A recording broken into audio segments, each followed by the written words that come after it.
सुखिनः सर्वे सन्तु निरामयाः।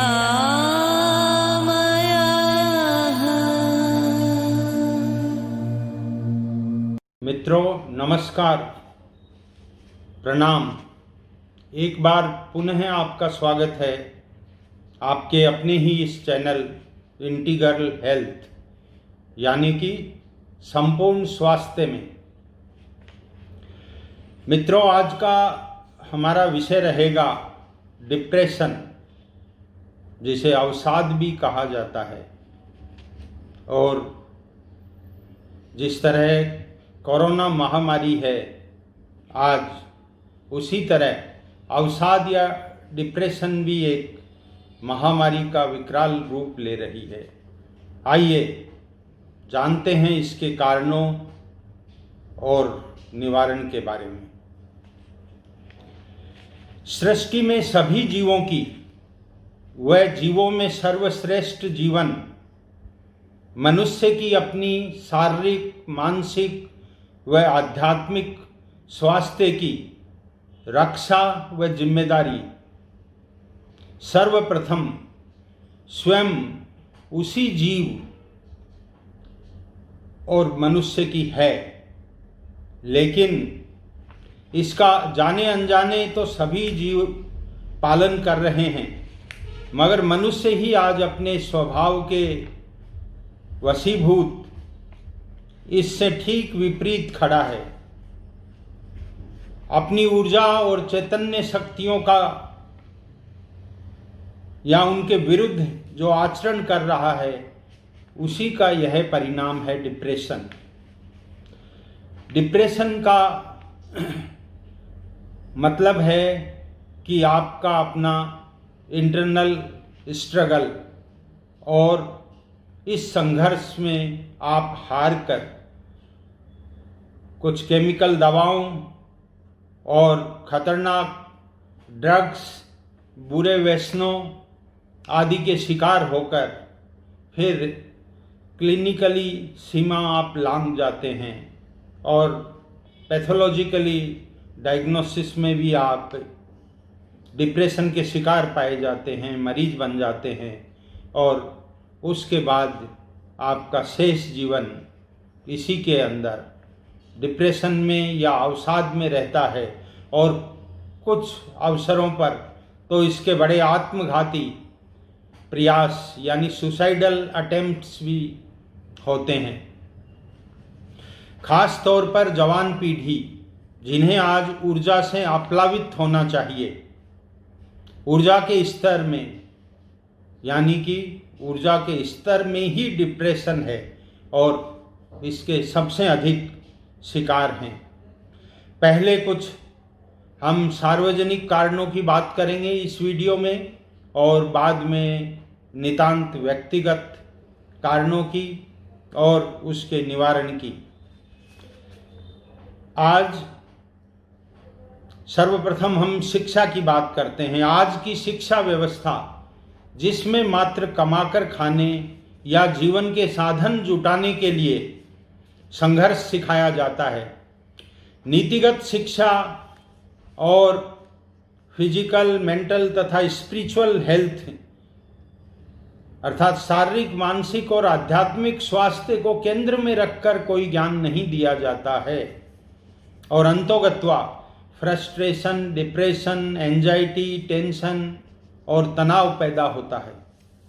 मित्रों, महाभारत में जिक्र आता है कि आजीजी विस्को विद्याम यस्क कामो समन्ततः ते सर्वनरः पापिष्ठः धर्मस्य परिपन्थिनः।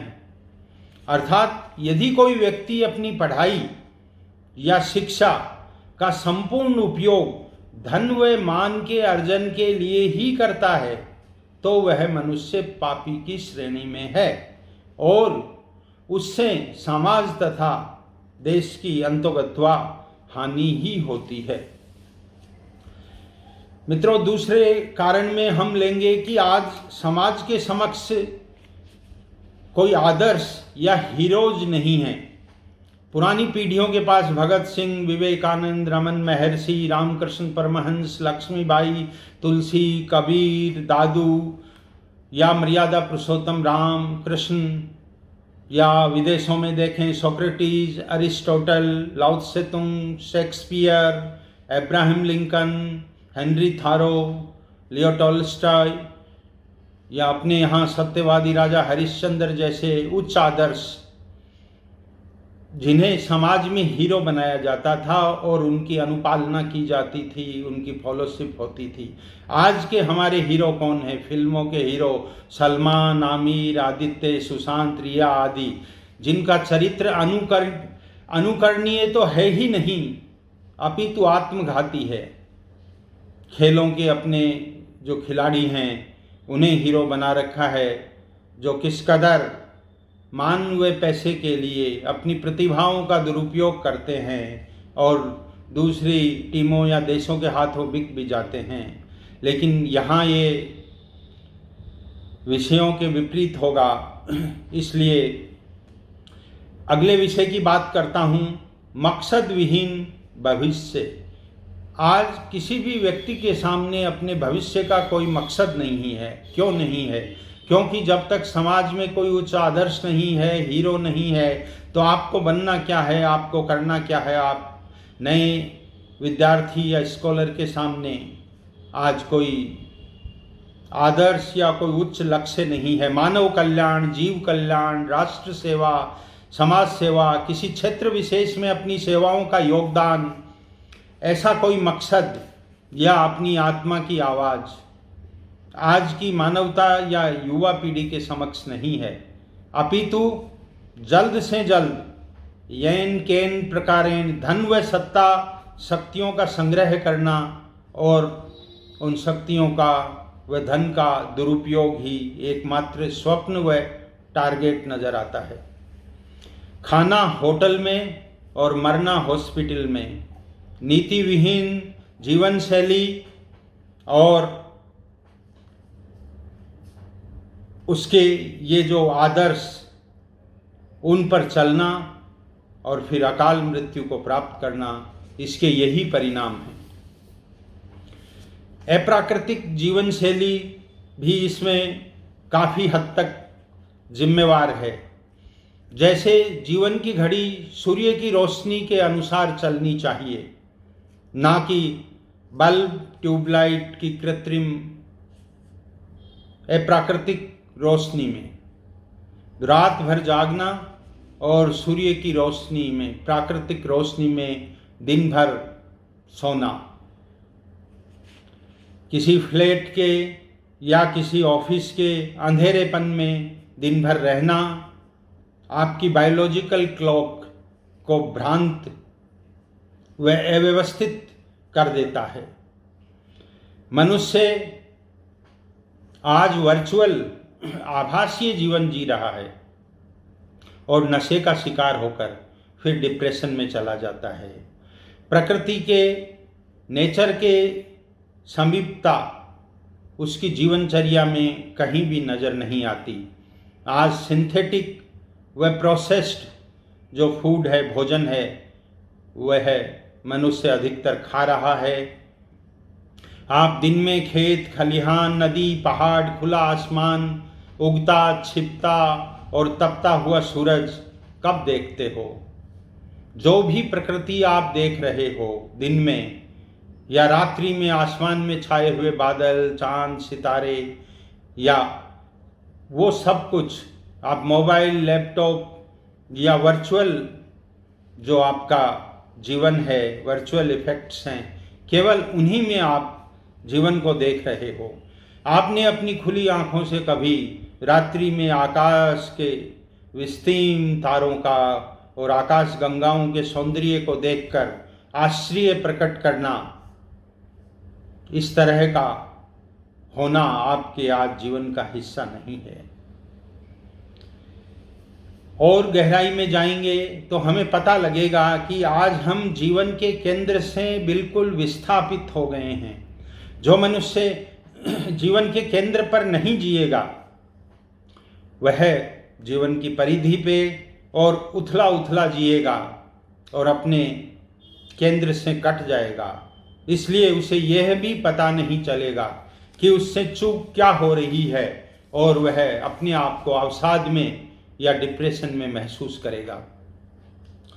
इसके अतिरिक्त जैसे आज के परिप्रेक्ष्य में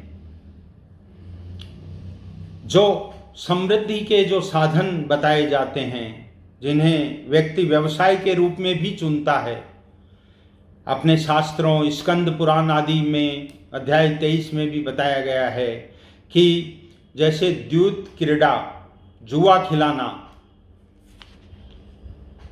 लॉटरी, शराब आदि की बिक्री और शराब पिलाना, नशों की खरीद बेच, वेश्यावृत्ति या नाच गाने का व्यापारीकरण, भ्रष्टाचार का पैसा और अन्य किसी तरह की दलालियाँ या हस्तक्षेप से गलत वैद्यों या वकीलों का पैसा, इन सभी का, ये सभी 15 अनर्थ बताए जाते थे। इन सभी के द्वारा अर्थ का जो संचय है वह गलत है, क्योंकि अर्थ से कभी अनर्थ नहीं होता और अनर्थ से कभी अर्थ पैदा नहीं किया जा सकता। अर्थ का संचय जीवन को अंतोगत्वा ग्रत और अंधेरी जिंदगी में ले जाता है। फिर मनुष्य डिप्रेशन का व अवसाद का शिकार हो जाता है, शारीरिक मानसिक अपंगता का शिकार हो जाता है। इसके अतिरिक्त जैसे जीवन के 40, 45 और अधिकतम 50 वर्षों के बाद के जो इस समय के बाद का जो नैराश्य है, नैराश्य का अर्थ डिप्रेशन, उसका मुख्य कारण भी जीवन में आध्यात्मिकता की कमी नजर आया है। इसकी वजह से जीवन की बुनियादी समझ, जो कि अस्तित्वगत समझ है, उससे संबंधित मनुष्य से चूक हो जाती है। फिर वह विचार करता है कि धन पाने वाला भी दुख व असंतोष का अनुभव क्यों कर रहा है, मान अर्जित कर चुका व्यक्ति भी अधीर क्यों है। मानसिक व आध्यात्मिक स्वास्थ्य के अभाव में शारीरिक स्वास्थ्य की अनुपयोगिता फ्रस्ट्रेटिंग होती है, फ्रस्ट्रेशन को लाने वाली होती है। उसे लगता नहीं, शरीर काम चलाऊ है लेकिन मन बेचैन है। फिर वह भी नशों का शिकार हो जाता है। जीवन का कुछ सार तत्व वह चूक समझ में नहीं आती है। वह फिर बीपी, डायबिटीज व अन्य ऑटो इम्यून डिजीजेज का की जो बहुत ही गहरे व आंतरिक नैराश्य का या डिप्रेशन का ही एक मूल कारण या परिणति नजर आता है। मित्रों, आज का ये वीडियो अभी यहीं तक, क्योंकि इसके आगे अभी तक हमने सामूहिक और सार्वजनिक कारणों पे विचार किया है। इसके बाद में कुछ व्यक्तिगत कारण हैं। उसके बाद हमारे ब्रेन के अंदर कुछ न्यूरोट्रांसमीटर्स हैं, जिस तरह से सेरोटोनिन, डोपामिन एंड नॉरएपिनेफ्रेनाइन वगैरह। तो इन सब का भी हमारे शरीर में अगर किसी तरह कमी आई है ब्रेन में, तो भी हमें डिप्रेशन का अनुभव होता है। और बहुत से कारण हैं, उनका निवारण है, लेकिन ये हम सारी बातें अगले वीडियो में करेंगे। तब तक के लिए आज्ञा चाहते हैं। नमस्कार। ओम शांति शांति शांति।